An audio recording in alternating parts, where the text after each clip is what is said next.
మీరు ఇంజనీరింగ్ చేశారా? జాబ్స్ కోసం సెర్చ్ చేస్తున్నారా? 3600 మందికి పైగా స్టూడెంట్స్ కి జాబ్స్ వచ్చేలా చేసిన code Gyan 100 days software course లో జాయిన్ అవ్వండి. మీ కెరియర్ ని బిల్డ్ చేసుకోండి. Welcome to Suman TV. నేను మీ సుమన్ టీవీ నాగ్. యూట్యూబర్ నాన్ వెష్. సో మీరు రెగ్యులర్గా చూస్తూ ఉంటారు, ప్రపంచ యాత్రికుడు అని చెప్పేసి మాట్లాడుకుంటూ ఉంటాము. అతనిపై సుమోటోగా ఒక కేసు వేయటం జరిగిందనమాట. దీనికి సంబంధించినటువంటి పూర్తి వివరాలు ఏంటి, ఏం జరిగింది, ఎందుకు అతనిపై సుమోటోగా తీసుకురావాల్సి వచ్చింది అనేది ఈరోజు మనతో పాటు హైకోర్టు అడ్వకేట్ అలాగే రవీంద్రనాథ్ గారు ఉన్నారు. అది వారి మాటలో తెలుసుకుందాం. Hello sir. హాయ్ అండి నాగరాజు గారు. నాన్ వెష్ ఒక యూట్యూబర్, ప్రపంచ యాత్రికుడు అని చెప్పి ఆయన చుట్టూ దేశాలు తిరుగుతూ కూడా అక్కడ ఉండేటువంటి వాటిల్లో మనకు అవేర్నెస్ కోసం కొన్ని వీడియోలు ఇస్తూ ఇన్ఫర్మేషన్ ఇస్తూ పాపులారిటీ సంపాదించుకున్నారు. దాంతోపాటు ఈ మధ్యకాలంలోనే బెట్టింగ్ యాప్స్కి సంబంధించినటువంటి వాటిల్లో తన స్టైల్లో తను విమర్శలు చేయటం కానివ్వండి, అవేర్నెస్ క్రియేట్ చేయడంలో కానివ్వండి మేజర్ రోల్ ప్లే చేశారని చెప్పాలి. బట్ ఈ సడన్ న్యూస్ కనుక చూస్తే సుమోటోగా తీసుకున్నారు ఇతని విషయాన్ని అని చెప్పేసి చూడటం అనేది ఓవరాల్గా జరిగింది ఏంటి? డీజీపీ జితేంద్ర గారి మీద, అలాగే సిఎస్ శాంతికుమార్ గారి మీద, వినయరాజు గారు, అలాగే మన దానకిషోర్ గారు, ఈయన కమిషనర్గా పనిచేస్తారు జిహెచ్ఎంసీగా, వీరందరిపైన సుమారు, అదేవిధంగా మెట్రో ఎండీ అయినటువంటి ఎన్విఎస్ రెడ్డి గారు, వీరందరిపైన సుమారుగా 300 కోట్ల రూపాయల స్కామ్ జరిగింది.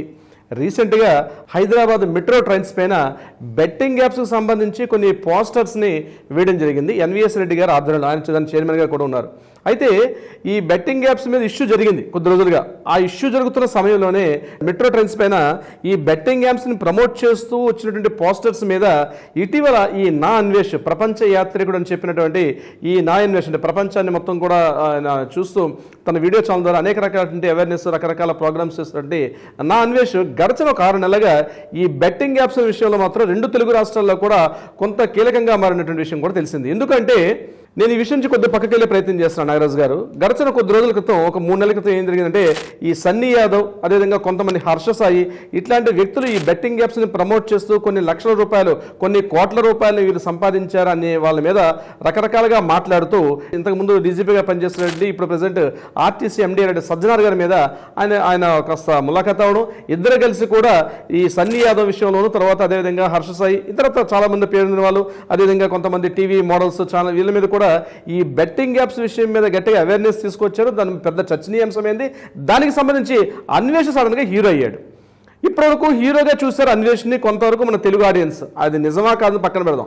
అయితే రీసెంట్గా ఒక 2 డేస్ బ్యాక్ ఏం జరిగింది, ఇప్పుడు నేను చెప్పినటువంటి ఈ డీజీపీ దానకిషోర్ గారి మీద, అదేవిధంగా సిఎస్ శాంతకుమార్ గారు, అదేవిధంగా డీజీపీ ఇప్పుడు ప్రెసిడెంట్ జితేంద్ర గారు, వీరందరిపైన ఈ మెట్రో యొక్క ప్రమోషన్ యాడ్స్ మీద 300 కోట్ల రూపాయల స్కామ్ జరిగిందని చెప్పి కంటిన్యూగా గడిచిన ఒక 2-3 రోజులుగా ఆయన విపరీతంగా వీడియోస్ చేస్తూ ఉన్నారు. దీనికి సంబంధించి ఇమీడియట్గా మన సైబర్ క్రైమ్ పోలీసులు ఏం చేశారంటే, అన్వేష్ పైన ఇటువంటి నిరాధార ఆరోపణలు చేస్తున్నాడు అన్వేష్, ఈయన దగ్గర ఎటువంటి ఎవిడెన్సెస్ లేదని చెప్పి ఈయన మీద ఒక సుమోటోగా తీసుకొని హైకోర్టులోగా ఈయనకు అంటే సైబర్ క్రైమ్ వల్ల ఒక సుమోటో తీసుకొని ఈయన మీద కేసు ఫైల్ చేసినట్టుగా కూడా తెలుస్తుంది. ఎఫ్ఐఆర్ కూడా ఫైల్ చేసినట్టుగా తెలుస్తుంది. అది కూడా తొందరలోనే ఆ వివరాలు కూడా మనం తెలియపరుస్తాం మన ఆడియన్స్కి.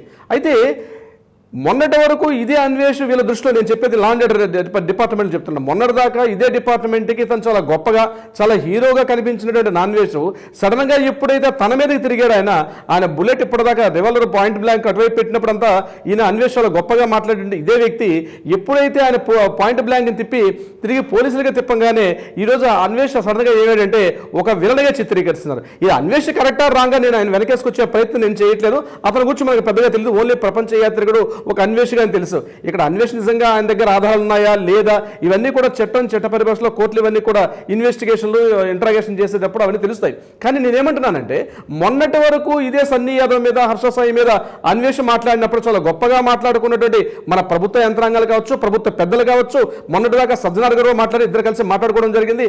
రీసెంట్గా నాగార్జున గారి మీద కూడా, అంటే బిగ్ బాస్ ప్రోగ్రామ్ చేసినప్పుడు నాగార్జున గారి మీద కూడా కొన్ని వివాద వ్యాఖ్యలు చేశారు అన్వేష్ గారు.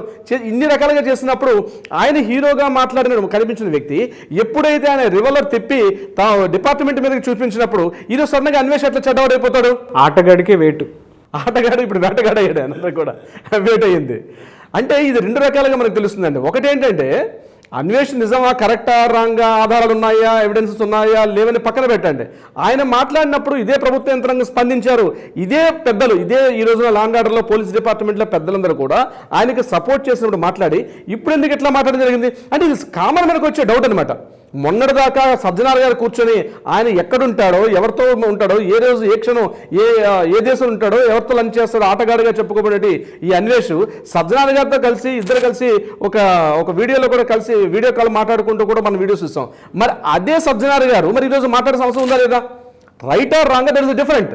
కానీ ఈరోజు అరెస్ట్ వారెంట్ ఇష్యూ చేసినప్పుడు మరి ఎప్పుడైతే గన్ ఇటువైపు తిప్పారో ఎందుకు తిప్పాడు ఆయన అంటే నిజాలు ఉన్నాయా, నిజాలు లేవా, అన్వేష్ గారి విషయం నేను మాట్లాడలేదు.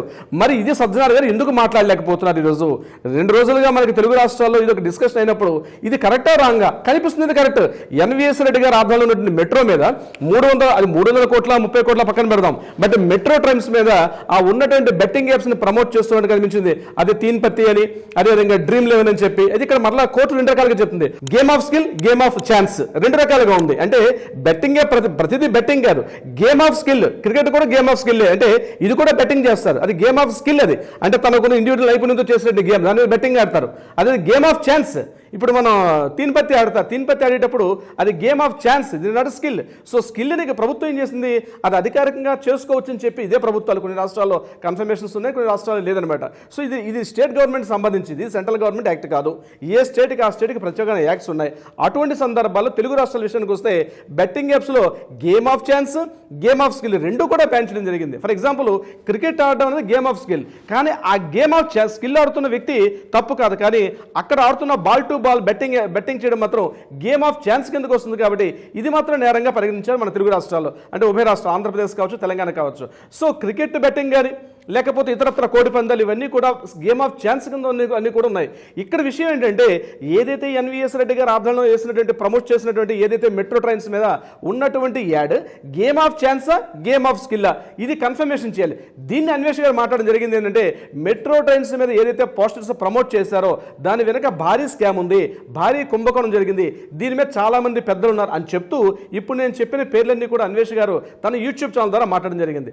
దాన్ని ఉద్దేశిస్తూ ఇమీడియట్గా మన పెద్దలు ఏం చేశారంటే అరే మా పెద్దల మీద చేస్తావా అని దానకిషోర్ గారు, అదేవిధంగా వినయరాజు గారు, శాంతికుమార్ గారు, సిఎస్ శాంతికుమార్ గారు, రేవంత్ రెడ్డి గారి ఆధ్వర్యంలో కూడా దీని మీద ఒక డిస్కషన్ జరిగినట్టుగా తెలుస్తుంది. ఈ బెట్టింగ్ యాప్స్ని పూర్తిగా బ్యాన్ చేయమని చెప్పి రేవంత్ రెడ్డి గారు కూడా ఆ యొక్క అధికార యంత్రాంగాన్ని కూడా కొంత గైడ్లైన్స్ ఇచ్చారు. కానీ అన్వేష్ మీద ఇప్పుడు సుమోటోగా పెట్టడమా పెట్టకపోతుంది అది ప్రభుత్వం యొక్క ఇష్టం, నేను పెట్టొద్దని నేను చెప్పను. కానీ ఇదే మొన్నటి వరకు అన్వేష్ హీరోగా కనిపించినటువంటి అన్వేష్ ఈరోజు ఎప్పుడైతే రివర్స్ తిప్పాడో ఈరోజు ఎందుకు చెడ్డవేడు, దీనికి కూడా సమాధానం చెప్పాల్సిన అవసరం ఎవరైతే మొన్నటి దాకా వెనక్కి ఎవరైతే పెద్దలు ఉన్నారో ఆ పెద్దలందరూ కూడా చెప్పాలి. కానీ ఏదేమైనప్పటికీ కూడా యూట్యూబ్లో ప్రమోట్ చేస్తున్నటువంటి ఈ బెట్టింగ్ యాప్స్ చేస్తున్న పెద్దలు కావచ్చు, లేకపోతే యూట్యూబ్ ఛానల్స్ ఎవరైతే నిర్వహిస్తున్నారో దీని ద్వారా వాళ్ళకు నేను చెప్పేది ఒకటే, ఏ రోజు ప్రభుత్వం కత్తి ఎటువైపు తిరుగుతుందో తెలియదు. ఈ రోజు మీరు అనుకున్న పెద్దలే ఈ రోజు ఆయన రివర్స్ అయ్యే అవకాశం ఉంటుంది. దయచేసి మీకు సంబంధించిన వీడియోలు ప్రమోట్ చేసుకోండి తప్ప ఇటువంటి ఈ విషయాలు అంటే ప్రభుత్వం ఏ రోజు చట్టాలు, యాక్ట్లు, కోర్టులు ఇవన్నీ ఒక రకంగా ఉంటాయి. ఏ రోజు మన లా అండ్ ఆర్డర్ పెద్దలు ఎలా ఉంటారో తెలియదు. కాబట్టి ఇదే సజీవ ఉదాహరణ, రీసెంట్ ఉదాహరణ. కాబట్టి be alert for every YouTuber. అదేలేండి, అంటే మనం ఏది చెప్పినా వింటారు అనేటువంటి దాన్ని మాత్రం మైండ్లో పెట్టుకుని ఏది చేసినా ఇలా రివర్స్ అయ్యే అవకాశం ఉంటుందని చెప్పేసి చెప్తున్నారు. అంతే కదా నాగరాజు గారు. సో ప్రతి ఒక్కరు కూడా అంటే మనం ఏది చెప్పినా అది న్యూస్ కిందకి వింటారు, మనల్ని ఎంకరేజ్ చేస్తారు, మనకు ఆ ఫాలోయింగ్ ఉంది, మనల్ని ఎంతమంది ఫాలో అవుతున్నారు అనేటువంటి క్రేజీని మైండ్లో పెట్టుకుని కనుక అది కొంచెం క్రేజీగా ఉన్నా దాన్ని మైండ్లో పెట్టుకుని ఏది పడితే అది చేసినా కూడా ఇలా రివర్స్ అటాక్ అవుద్ది. సో దానికి అన్వేషితే బెస్ట్ ఎగ్జాంపుల్ అని చెప్పేసి చెప్పొచ్చు. ఎందుకు అని అంటే కొన్నిసార్లు మనకు తెలియకుండానే మన చుట్టూ ఉండేటువంటి వాళ్ళతోటి కూడా ఇలా రివర్స్ అటాక్ ఉండేటువంటి సందర్భం ఇది. దాన్ని సుమోటోగా తీసుకోవటమే చూస్తూ ఉన్నాం మనం. సో బీ అలర్ట్, ఇంకంతా మీరు ఇందాక చెప్పినట్లు చూద్దాం ఇది ఏ విధంగా ఉంటుంది అనేది ఫర్దర్గా. ఎనీవేస్ థ్యాంక్ యూ అండి, thank you so much Ravindranath garu. Thank you so much Nagaraju garu. Suman టీవీలో మీ పర్సనల్ అండ్ బిజినెస్ ప్రమోషన్స్ కోసం కింది నెంబర్కి కాంటాక్ట్ చేయండి.